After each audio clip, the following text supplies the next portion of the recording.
Artificial indoor lighting for your houseplants. Hi guys, my name is Abigail Joy, if you don't already know, and this is The Pursuit of Joy. Look at those palm trees, damn! Today we are talking about the topic that I see people asking questions about all the time, especially during these winter months. Especially in a place like Canada where we get pretty severe winter months, I'd say. Where do I get my lights? What kind of lights do I get? What different colors do I need? How far away from the plants do I put them? There are so many questions like this that I hear and see all the time on Facebook, some of the groups that I'm in.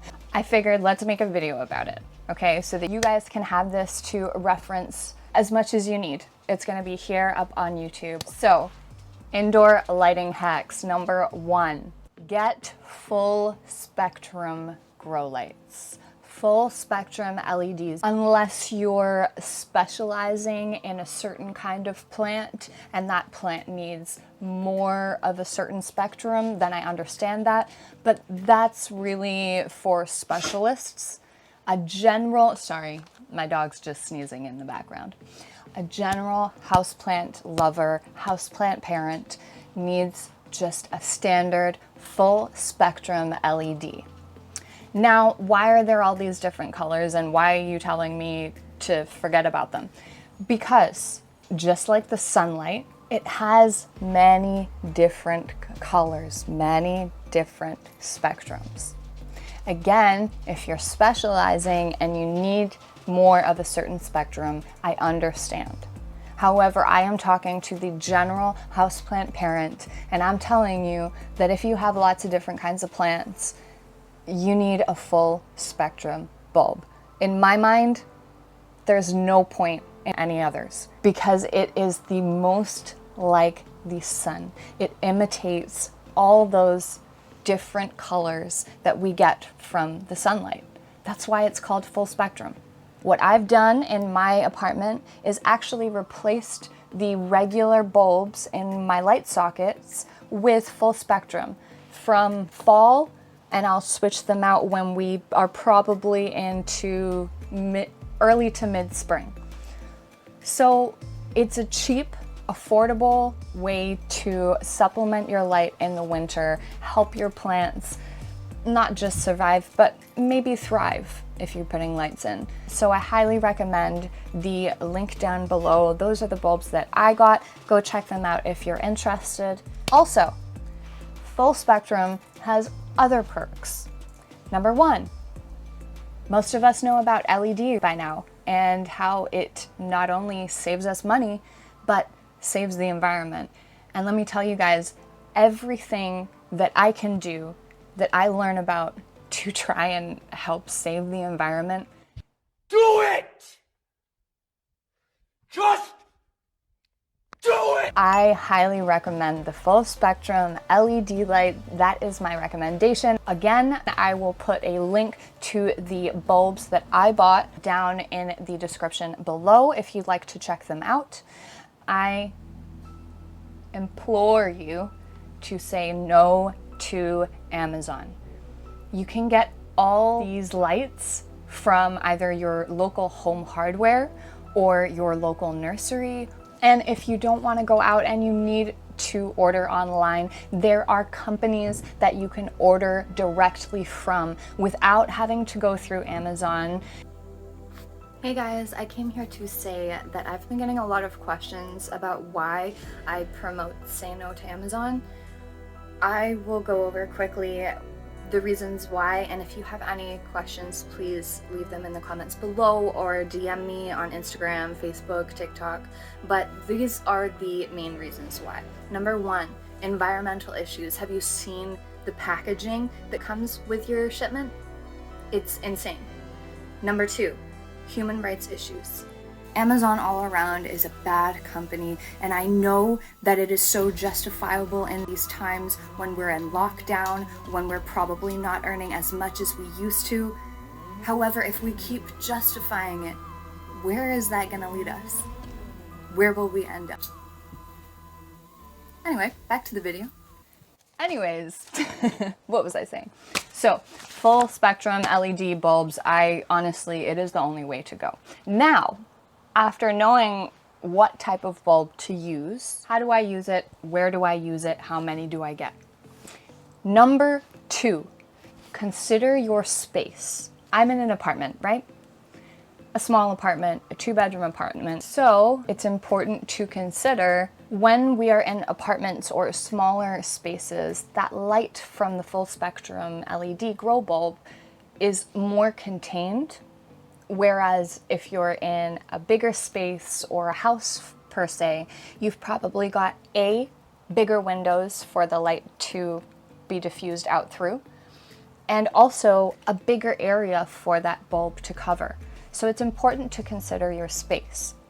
Now, when you've done that, I recommend putting the bulb 15 to 20 inches away if you're just getting a clamp light or something similar, and you're just focusing on 1 or 2 small plants. Now, if you have a bigger plant, then again, you're gonna need either more bulbs, a bigger bulb. You're definitely gonna wanna pull it further away from the plant as the plant is bigger and it needs to cover a wider area. But again, that dissolves the strength. So it really is about balance. I know, oh my God, there's that word again. I think it's my word of life. Is balance. It's important, guys. It's important for our plants and not just for ourselves. So consider your space. Another thing, what angle? Well, what angle do you want them growing at? Because I hope most of us would know by now that plants grow towards the light. They usually grow towards the sun coming in through our windows, but if we're having to supplement that light, they're going to start growing towards the light. So you have to be aware of what angle you're going to put it at and what angle that plant is going to grow to. So that's number 2, consider your space. Lots of things to think about there. Number 3, set a schedule. You're not going to want to have your light on your plants 24 hours a day, right? We don't get sun 24 hours a day, even in the summer. So my recommendation is to mimic the summer. I probably have my lights on between 12 and 14 hours a day. I would say you could probably stretch it up to 16, depending on what light your plants are already acclimated to. Don't forget, you don't want to stress them out. If you're adding a light to your plant collection, then your plants need time to adjust. Just like they need time to adjust to the lesser light in the winter, just like they need time to adapt when you bring them home from the store. Plants need to acclimate, and they're going to need to acclimate to their new lights. So be careful that it's not too intense and too long too soon. I would recommend 12 to 14 to be on the safe side. And for those of us who lead busy lives and maybe are perma-fried,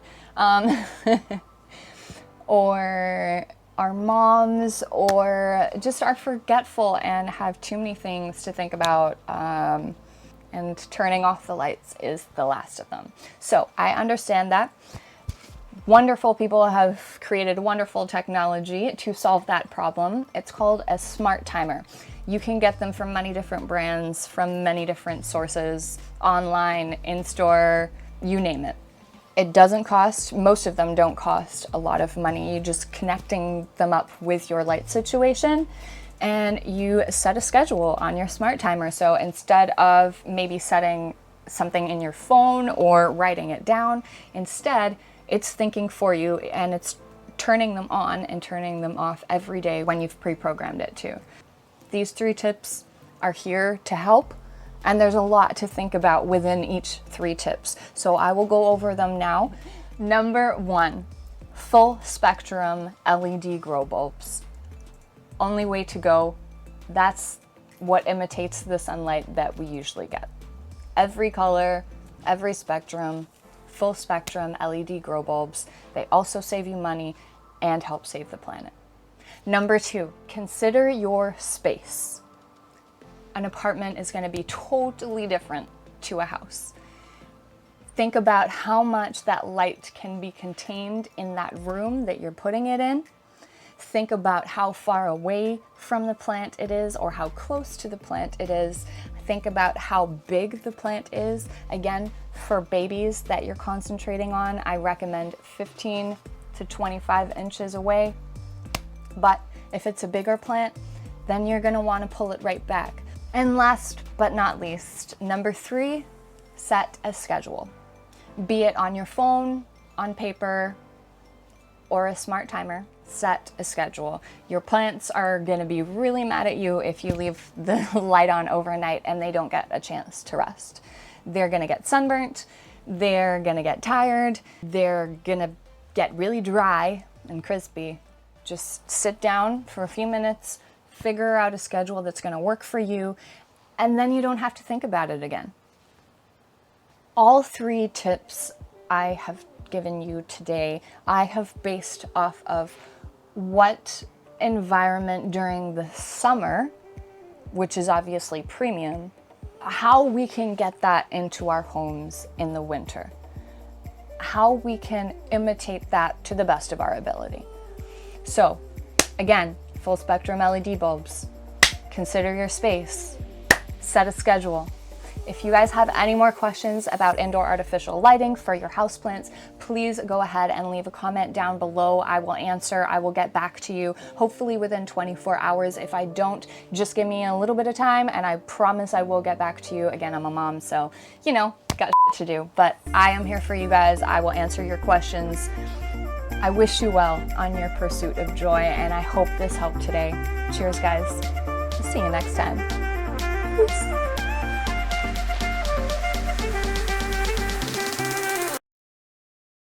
And in my opinion, ultimately the human race, because Mother Earth always comes back. It's just us that might not, if we keep on ruining it. So, Just do it! Look at those palm trees. Damn.